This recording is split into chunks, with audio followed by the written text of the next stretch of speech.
Good morning, and thanks for joining me. It's May 2024.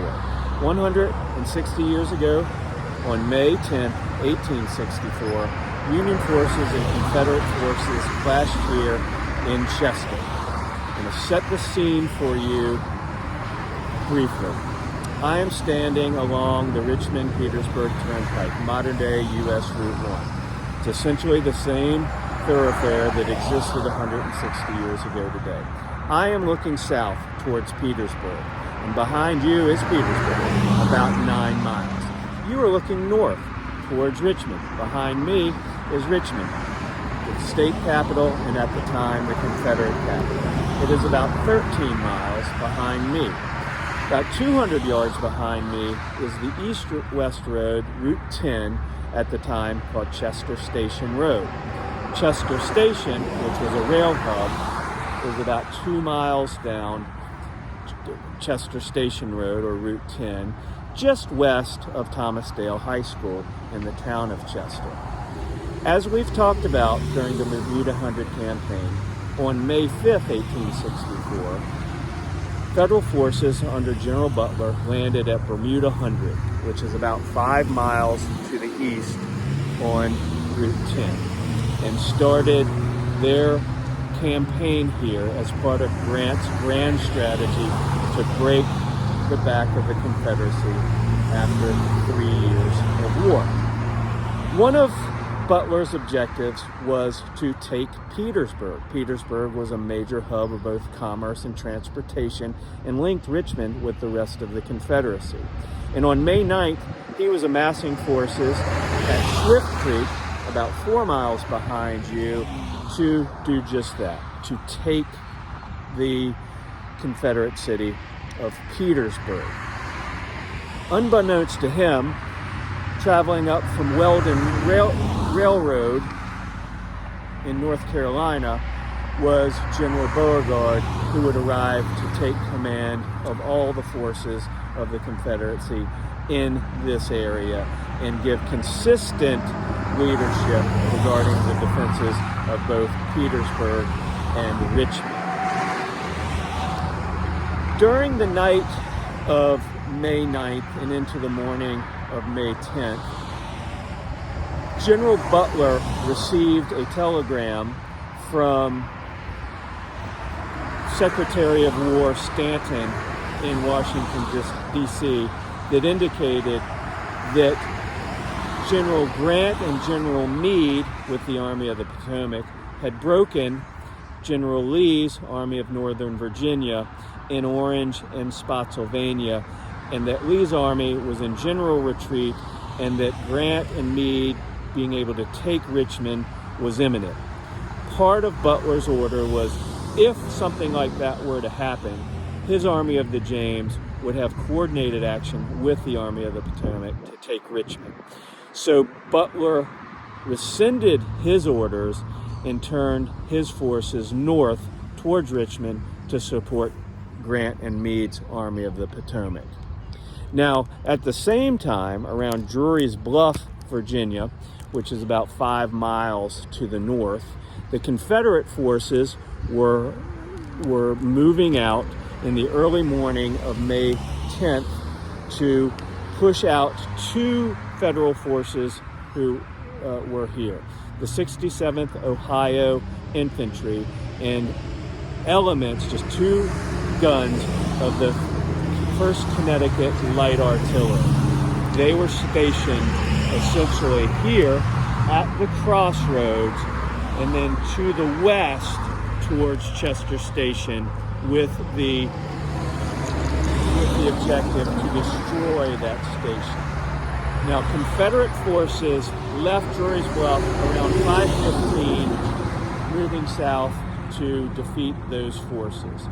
And they came down from that area with Barton's Confederates, 5 regiments of Virginia Confederate forces, whose left was anchored on Route 1 and right was anchored roughly on the Richmond-Petersburg Railroad.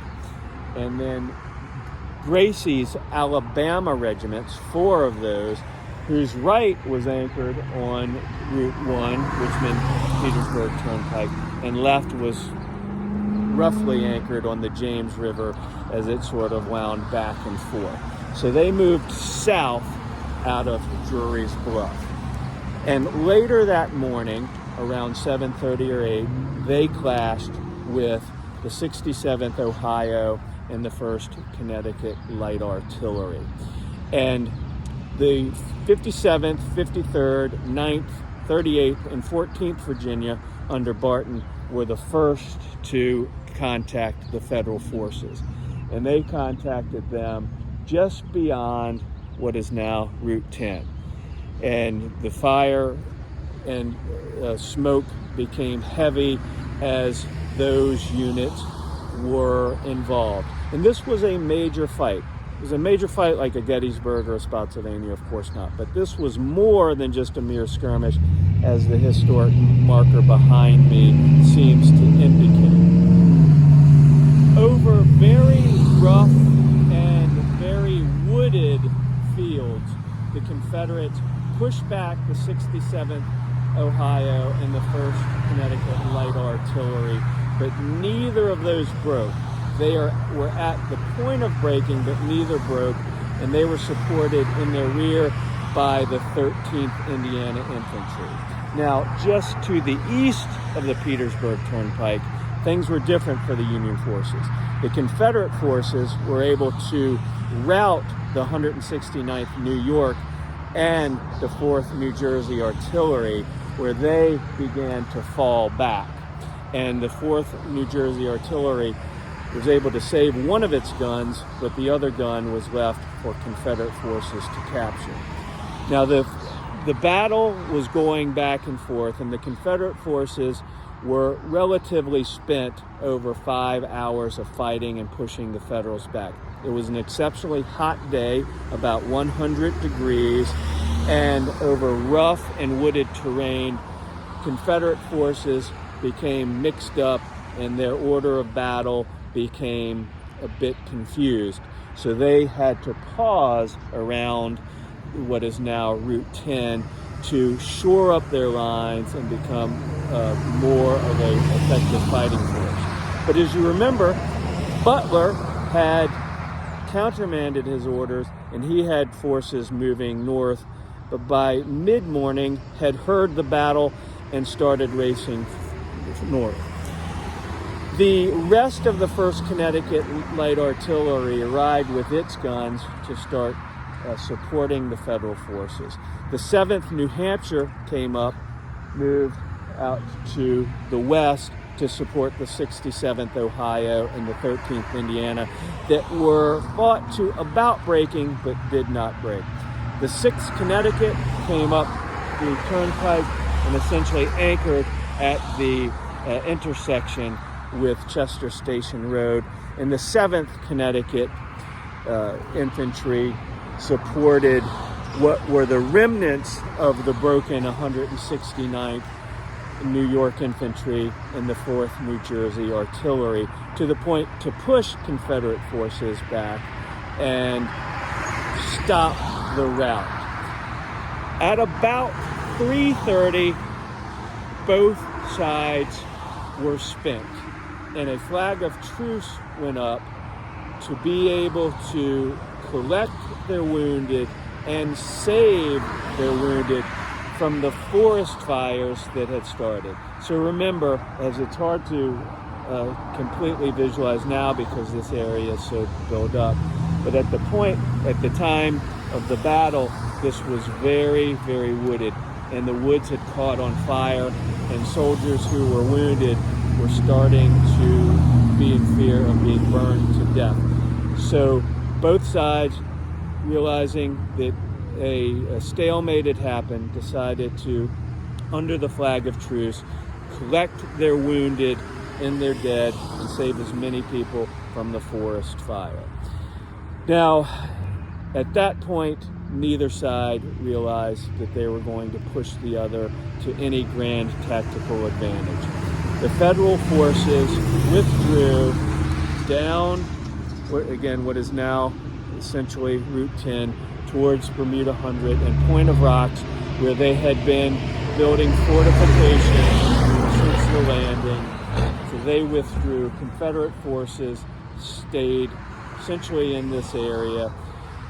The Federals saw none of their objectives met, and by the time this was over, Butler had received new information that Grant had not defeated Lee, and Lee's forces were not in general retreat towards Richmond.